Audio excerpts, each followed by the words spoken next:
The spotlight slowly slid across the massive AGT stage, glowing blue and silver like moonlight across water. The audience buzzed with restless excitement as another contestant's name appeared on the giant screen behind the judges. When the entrance door finally opened, a lone figure stepped out, wearing a dark hoodie pulled low over her face. "Welcome to America's Got Talent," the host said warmly. "Tell us your name." The girl hesitated, fingers tightening around the microphone. "My name is Paris," she said quietly. The crowd murmured. Not from recognition, but from something about her voice. It carried weight, like a story already half-written. Simon Cowell leaned forward, curious. "Paris," he said, carefully. "What brings you here tonight?" She lifted her head just enough for the stage lights to catch a glimpse of her eyes, deep, familiar, unforgettable. "I'm here because I need to sing," she replied. "Not for fame. Not for headlines. But because music is the only place I feel safe." A hush swept over the room. Then, slowly, she reached up and pulled back the hood. The audience froze. For a heartbeat, no one breathed. Then whispers broke like waves. "That's, no way. It can't be. Is that really?" Simon's face drained of color. Howie's eyes widened. Heidi covered her mouth with her hand. The resemblance was undeniable, the same delicate features, the same mysterious presence. A living echo of a man the world had never stopped missing. Simon whispered under his breath, "Oh my God." The host stumbled slightly, voice shaken. "Ladies and gentlemen, this is Michael Jackson's daughter." Paris swallowed hard, her eyes glistening. The weight of 1,000 expectations pressed down on her shoulders. "I'm not here to be his shadow," she said softly. "I'm here, to finally be seen." The theater fell into complete silence. The stage lights dimmed slightly, wrapping the theater in a soft twilight glow. Paris stood alone at the center, the microphone trembling just enough to reveal her fear. The applause had faded, but the emotion still hung thick in the air. Simon cleared his throat, his voice unusually gentle.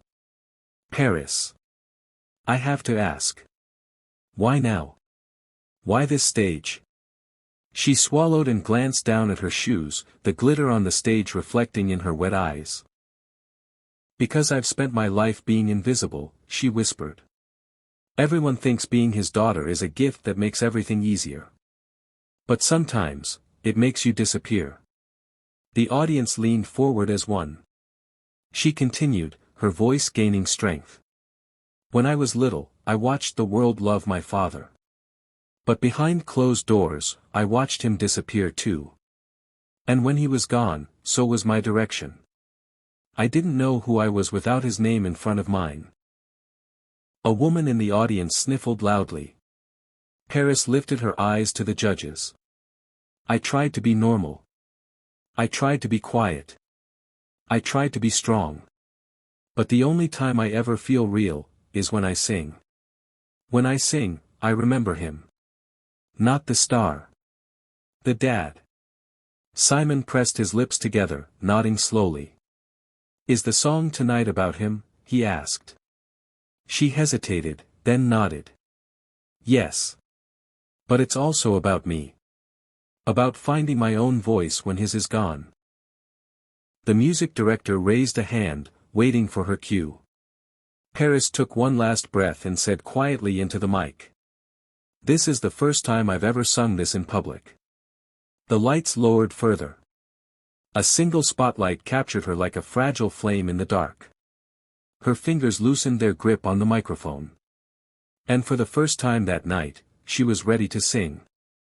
The theater disappeared into darkness as the opening piano note echoed through the hall, slow, soft, trembling like a heartbeat. Paris closed her eyes. For a moment, she looked like a little girl again, standing in front of the mirror at home, singing only to herself. Then she began. Her voice was barely above a whisper, fragile as glass. "I grew up in a world of flashing lights. But nights were quiet, empty sounds. The words floated into the closed mouths and open hearts of the audience. Every lyric felt like a secret finally spoken aloud. Her voice wasn't perfect, but it was honest. And honesty was louder than power ever could be. The camera cut to Simon. His jaw was tight, eyes glassy.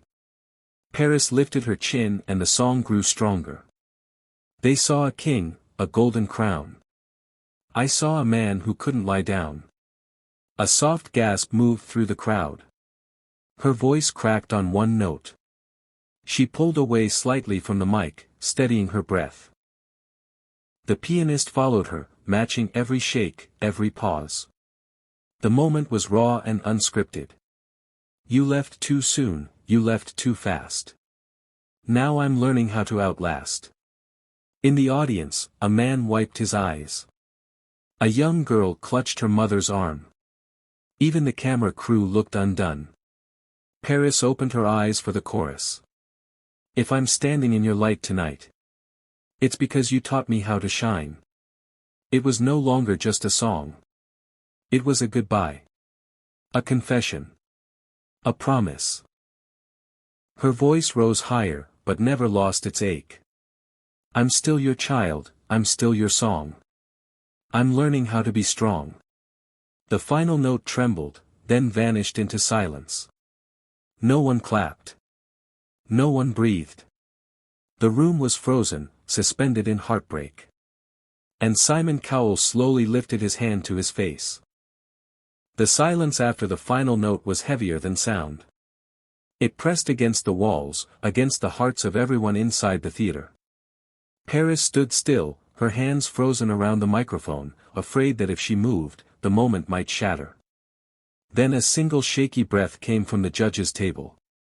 Simon Cowell had turned slightly away from the stage, his fingers resting against his lips. His eyes were wet. Not the kind of shine that comes from bright lights, but the kind that comes from memory. He cleared his throat once. Then again. The camera caught him wiping beneath his eyes, trying to recover. He didn't speak right away. He couldn't. How, he finally whispered, his voice barely carrying into the mic, do you sit there and judge, after something like that?